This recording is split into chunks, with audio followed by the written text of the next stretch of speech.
welcome to the fourth and final review of the evening. As previously mentioned, not a game review, but our first product review. Um, we have the Fixture S1 switch mount, or rather, the Golix does. He was sent this particular item during the holidays, and here's his review of that product.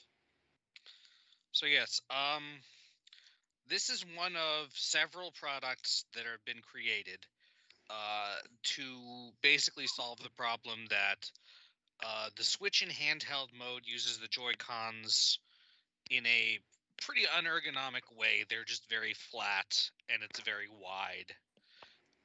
And also, its tabletop mode is not very stable because it only has one tiny little kickstand.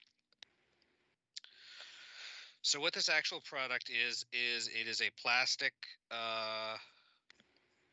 device, which the slideshow here shows the box it comes in and then the varying things.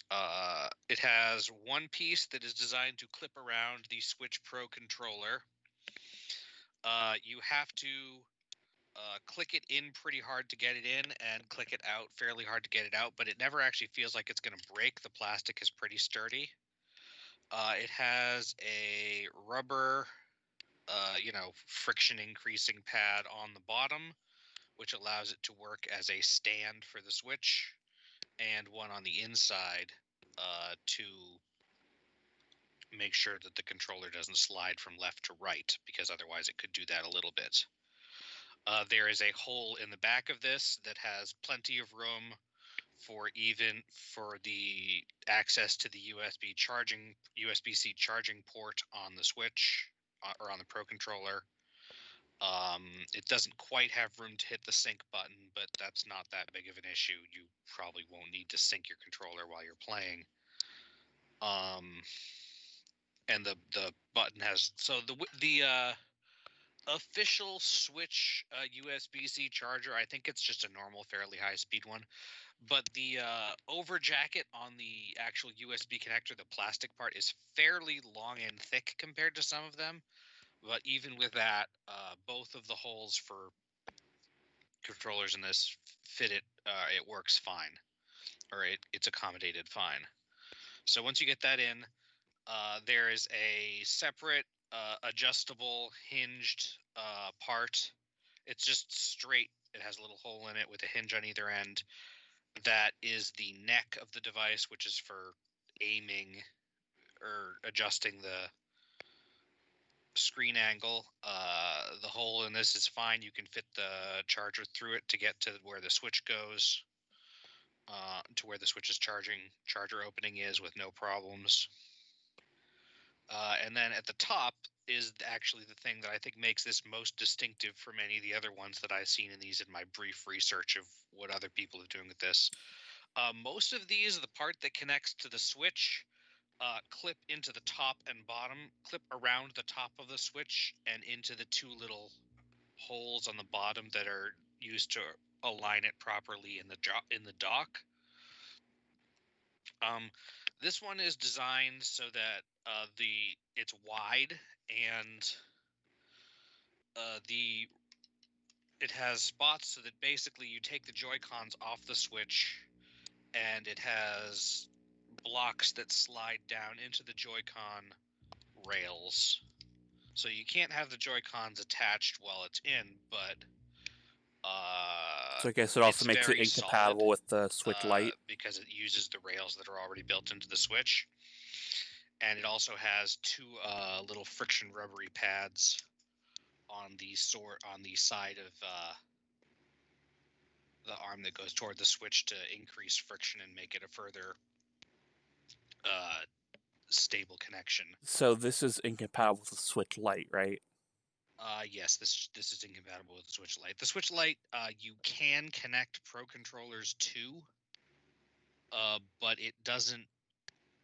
The Joy-Cons, it doesn't have Joy-Cons that come off. So. Yeah.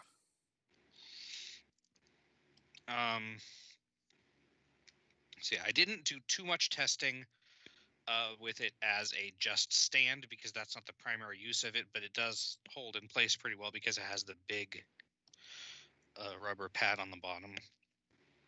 It doesn't work super well, or rather, if you try to use it as a stand with a Pro Controller attached, I don't know why you do that, but the rubber stand doesn't attach as much, but it still is pretty stable because of the wider area of the Pro Controller. So I guess if you want to do that, you could do it. The only minor geometry issue I had with it is that with the longer and bulky official Switch charging cable on it,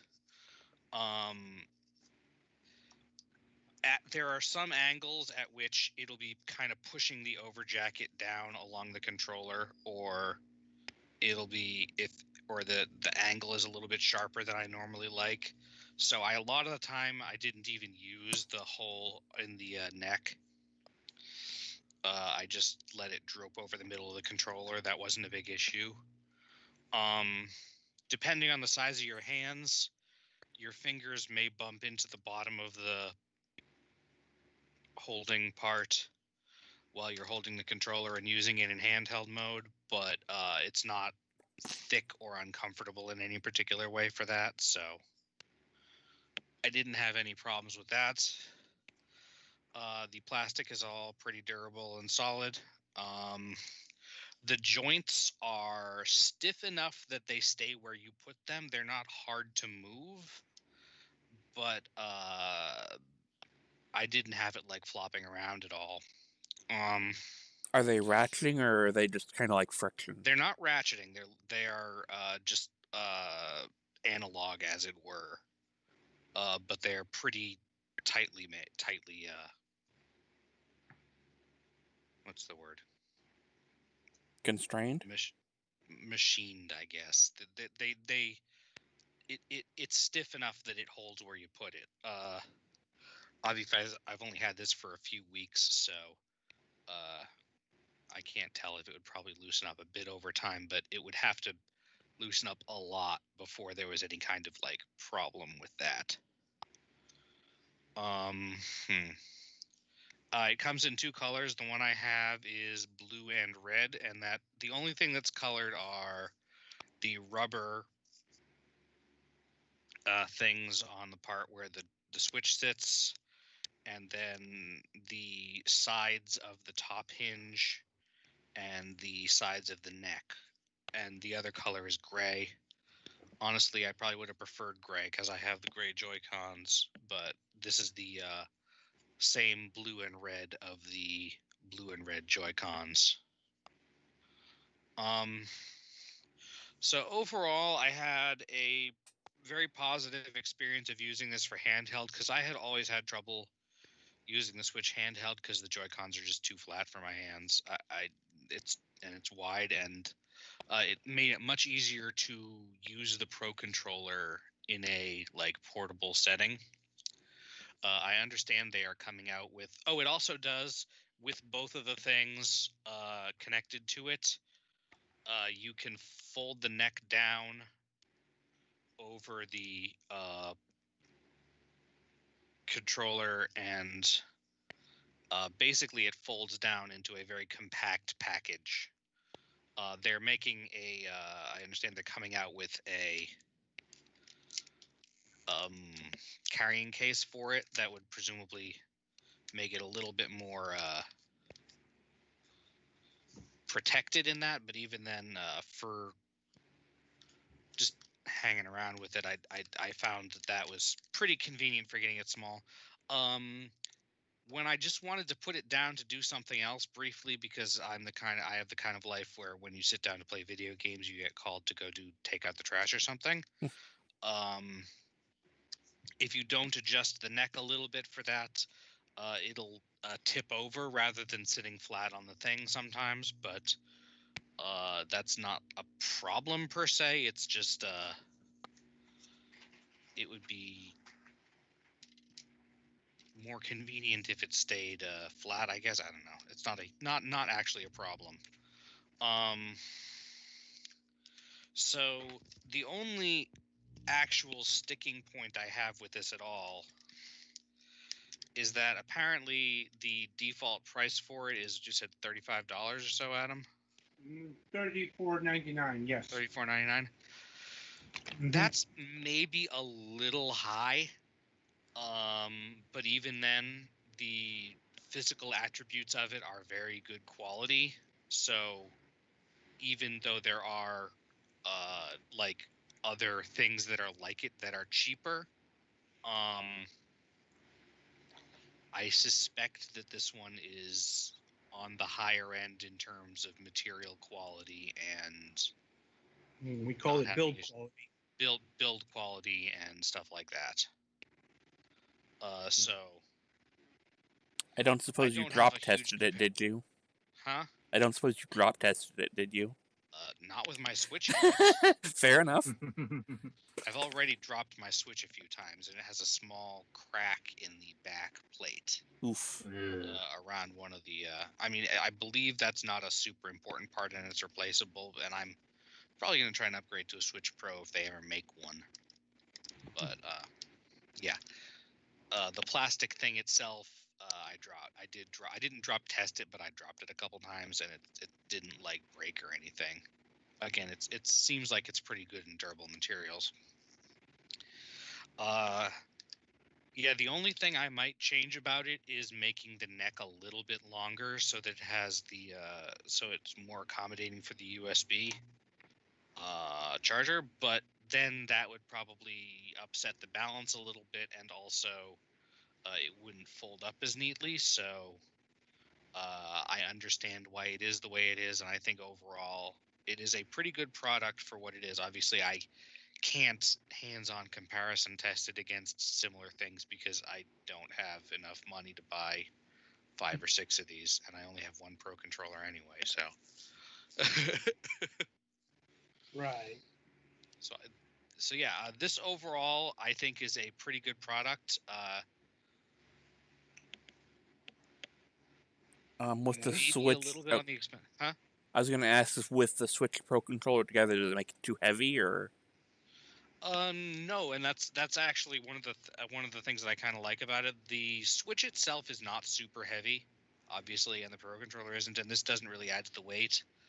Um, there are some positions you can put it in, like if you put it with the neck going out flat from the Pro controller and the thing, and you try to hold it sideways or whatever, then yeah, that's going to be a little bit on the heavy side. But because it's flexible, you can arrange it into a way that is comfortable. Okay. So yeah, if you want something to make it easier to use your Pro controller when you're traveling or whatever, I think I would generally recommend this.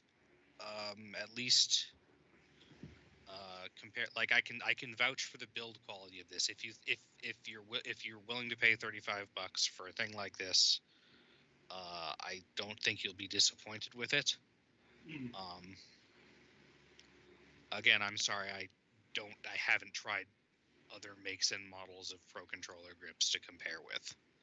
It's fine. And I did also make for Petty Fan a couple of videos of myself assembling and disassembling it with my mother's help. Give me So if you one want second. to air those, then I think that's about all I have left to say. I will definitely be continuing to use it if you consider that. Well, I'll note on the pricing. Initially, when I got the press release for this particular item, it was for the holiday sale. That was for $24.99. It's not that now, but I'm saying, that I would expect that to be the price in future sales of that nature. Yeah, if you get it on sale, that's probably a better deal. Yeah. Couldn't tell you when that was going to go on sale again. Maybe I'll get another press thing about it. But good to see that you had a good time with the device. Yeah, I'm definitely going to keep using it because I've had a hard time since I usually play away from the TV. I've had a little bit of a hard time taking advantage of the Pro controller, and this makes it a lot easier. I think that's a true sign of quality right there. Mm-hmm. Mm-hmm. Like using the thing beyond this review. Uh-huh. Right then. Any other questions, comments, or concerns about this particular item? I think I'm good. I'm good. Sounds Mhm. nice though. That's good Right to hear.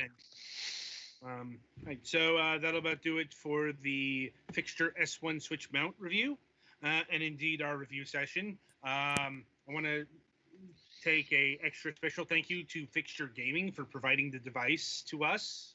Mm-hmm.